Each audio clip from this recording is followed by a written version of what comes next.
In the galaxy, every dangerous predator hunts with speed. They sprint, they strike, and they kill in seconds. Because of this, everyone thinks humans are weak. We are slow. We have soft skin. We have no claws. But Commander Xylar, the fastest alien warrior alive, learned a terrifying truth on a hot jungle planet. Speed is not the deadliest weapon. The deadliest weapon is endurance. You can run from a human. You can hide from a human. But while you sleep, they are walking. While you eat, they are walking. They do not stop until you collapse. This is the story of how a slow human soldier defeated a superior alien enemy, without ever running a single step. Commander Xylar tore through the thick jungle. The green leaves blurred into a single color because he was moving so fast.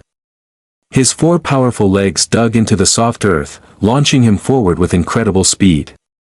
Behind him, the sounds of the battle were fading away. The explosions and the shouting were now just a whisper in the wind. The human army had won the fight for the planet, but they had not caught him. Xylar smiled, showing his sharp teeth. The humans were soft, weak, and terribly slow. They fought with heavy machines because their bodies were useless. Xylar knew he was the superior species. He reached the top of a high ridge and finally stopped. His chest heaved as he took deep breaths. His species, the Vrax, were the fastest sprinters in the galaxy. He had put 20 miles between himself and the battlefield in less than an hour. No human could run that fast. No human could even survive the heat of this jungle for long. Xylar felt safe. He sat down on a mossy rock to rest his tired muscles. He tapped the glass screen on his wrist computer to check the area. He expected to see nothing but empty forest. The screen flickered to life. The map showed the jungle around him. It should have been empty. But there was a single red dot on the screen. It was small and blinking softly. Xylar frowned. The dot represented an enemy life form. It was miles away, back near the valley he had just left. He watched it closely. The dot was not moving fast like a vehicle or a ship. It was moving slowly. Painfully slowly. A straggler, Xylar laughed to himself. A stupid human walking to his death. He prepared to turn off the scanner, but he hesitated. The dot did not stop. It did not pause to rest. It just kept moving in a perfectly straight line, directly toward Xylar's location. It was moving at a walking pace, but the direction was exact. A cold feeling, strange and new, touched Xylar's spine. He stood up quickly. Why was it coming for him? How did it know where he was? He hissed in annoyance and started running again, pushing his body to go even faster. He would leave this slow creature behind in the dust. 6 hours had passed since Xylar fled from the ridge. He had sprinted across rushing rivers and climbed over steep, rocky hills. He was many miles away now. His body felt heavy and weak. His species was built for explosive power and speed, not for long journeys. His muscles burned with acid, and his 3 hearts beat violently against his ribs.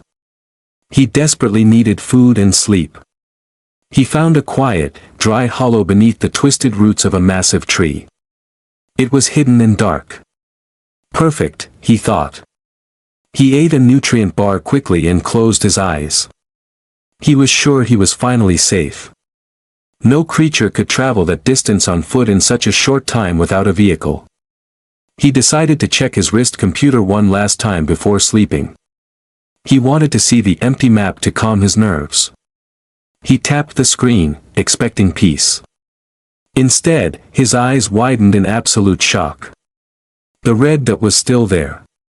It had not vanished. It was closer now. Much closer. It had crossed the river. It had climbed the hills. It had not stopped moving for a single second. Xylar felt a spike of anger mixed with confusion. How, he whispered to the empty forest. It is just a soft, pink worm. It should be dead from exhaustion. He turned off the screen, refusing to believe it. He told himself it was a glitch in the machine. Sleep almost came, but a sound shattered the silence. Snap. It was the dry, crisp sound of a branch breaking under a heavy boot. Xylar's eyes snapped open. He scrambled out of his hiding spot, his claws digging into the dirt. There, coming through the thick vines, was the human. It was the same soldier, Sergeant Miller. The human was covered in sweat and his uniform was stained with mud. But he was not running. He was not gasping for air. He was walking with a steady, rhythmic stride.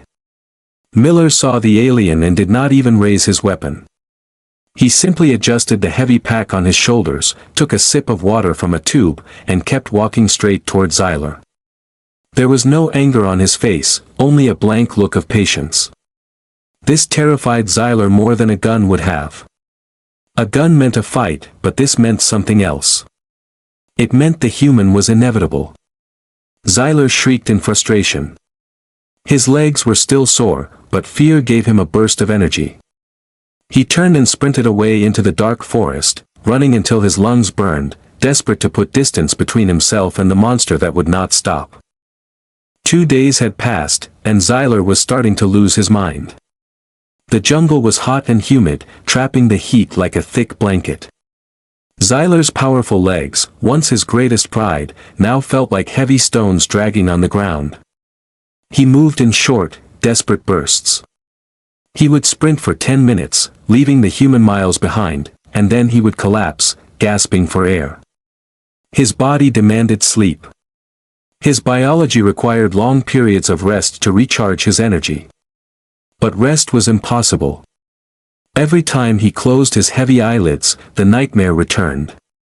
It wasn't a monster with claws, it was the soft, rhythmic crunch of boots on the forest floor. The sound haunted him. Xylar crawled up a tall tree to hide and watch. His hands shook as he held his binoculars to his eyes. He scanned the green path behind him. He needed to understand what was chasing him. He spotted the figure of Sergeant Miller emerging from the mist. The human looked terrible. His face was red, his clothes were torn, and he was covered in insect bites. But he was still moving. Xylar watched in horror as the human did something impossible. Miller pulled a food packet from his pocket and ate it while he walked. He did not stop to digest. He did not stop to cool down. To Xylar, this was unnatural. Every creature in the galaxy needed to stop to refuel. But the human was like a machine made of meat and bone. He simply consumed fuel while the engine was still running. Xylar watched Miller check his compass, adjust his direction, and keep coming. There was no anger in the human's walk, only a terrifying persistence. The human did not need to be faster than Xylar. He only needed to be stubborn. Xylar realized with a sinking heart that he could run across the entire planet, and the human would still be there, walking behind him, until the end of time. The alien climbed down from the tree, weeping softly, and forced his broken body to move again. Xylar knew he could run no further. His legs were swollen, and his energy reserves were completely empty. He made a desperate choice. If he could not outrun the shadow, he would kill it. He found a narrow gorge where the rocks were sharp and red. He climbed up a high ledge and waited, his breathing shallow and fast. This was his territory now. Combat was about speed and violence, and he was still faster than any ape. He watched the entrance of the gorge, his muscles coiled like springs, ready for one last strike. He told himself that the human was weak and tired. A single surprise attack would end this nightmare forever. Sergeant Miller walked into the trap a few minutes later. He looked exhausted, his eyes fixed on the ground to watch his footing. Xylar screamed a war cry and leaped from the rocks. He moved like a blur, faster than the eye could follow. His claws slashed across Miller's shoulder, tearing through the thick uniform and cutting deep into the skin. The heavy impact threw the human against the stone wall.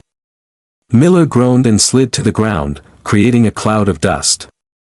Xylar landed softly and hissed in triumph. He had won. The persistence hunter was finally broken. The alien stood tall, waiting for the human to cry out or stay down. But the human did not stay down. Miller grimaced in pain, his face pale, but he did not panic. He sat up and pulled a medical kit from his belt with calm, steady hands. He sprayed a foam on the wound and wrapped it tight with a white bandage. He checked his rifle, then he checked his boots. He stood up slowly, using the wall for support.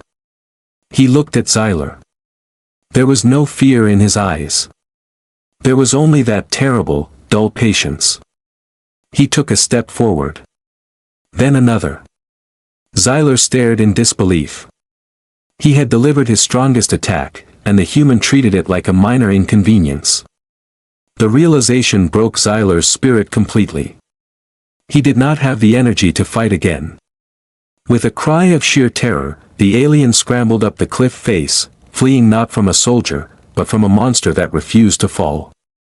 The fourth day brought a heat that felt like fire. The jungle had given way to a dry, rocky wasteland. The sun beat down on the cracked earth, baking everything in its path. For Xylar, this was the end. His biology was screaming. His species had evolved on a cold, dark world. They were built for short bursts of extreme energy, not for days of endless marching under a burning yellow sun. His internal cooling system had failed hours ago. His skin was dry and hot to the touch. Every breath felt like inhaling broken glass. He tried to lift his foot to take another step, but the signal from his brain never reached his leg. His heavy body crashed into the red dust. He tried to crawl, digging his claws into the dirt, but his muscles had turned to stone. He lay there, panting rapidly, his 3 hearts fluttering like trapped birds. He stared at the horizon with blurry vision. He realized now the true power of the human. It was not magic. It was biology. The human was soft and had no claws, but it was made of endurance. The human could sweat. It could cool its body while it moved. Xylar's body simply trapped the heat until it cooked him from the inside. He was the superior predator in a sprint, but in the long run, he was just prey waiting to die. He closed his eyes, hoping the heat would take him before the monster arrived. But the silence was broken again. It was a sound he would hear in his nightmares forever. Crunch. Crunch. Crunch. Xylar forced one eye open. Through the shimmering heat waves, a shape appeared. It was dark and blurry at first, looking like a ghost rising from the ground. Slowly, the image became clear. It was Sergeant Miller. The human was limping slightly from the wound on his shoulder, and his face was burned red by the sun. He looked barely alive, yet he was still upright. He did not rush. He did not run to catch his fallen enemy. He just kept that same, terrible, steady pace. He was the tortoise that would never let the hare escape. The steady rhythm of the footsteps finally stopped. For the first time in days, there was silence, but it was not the silence of safety. A long shadow fell over Xylar's face, blocking out the harsh sun. The alien commander looked up with his last bit of strength. Sergeant Miller stood directly above him. The human looked like a walking corpse. His lips were cracked, his skin was blistered from the sun, and his uniform was stiff with dried mud and salt. Yet, he was standing. His chest rose and fell in a calm, controlled rhythm. He was not gasping for air like a dying animal. He was simply breathing. Miller did not raise his weapon. There was no need. He looked down at the paralyzed alien and slowly unclipped a canteen from his belt. He took a long drink of water, the sound echoing in the quiet desert. Then, he did something that fascinated and horrified Xylar. Miller poured the rest of the water over his own head. The liquid ran down his face and neck, mixing with the sweat that coated his skin. Steam seemed to rise from his body. Xylar stared at the water. He realized then that this was the human secret. They carried their own cooling system inside them. They could run and heat up, then sweat and cool down, over and over again. Xylar's body only stored heat until it shut down. The human was designed to suffer and keep moving. The sergeant sat down on a rock a few feet away. He did not gloat or brag. He simply tapped the radio on his shoulder. He spoke quietly into the microphone, giving their coordinates to a dropship. The war was over. The chase was done. Miller looked at Xylar, not with hatred, but with a strange kind of pity. The human took a nutrient bar from his pocket and tossed half of it to the alien. It was a gesture of mercy from a predator that had hunted him for 4 days straight.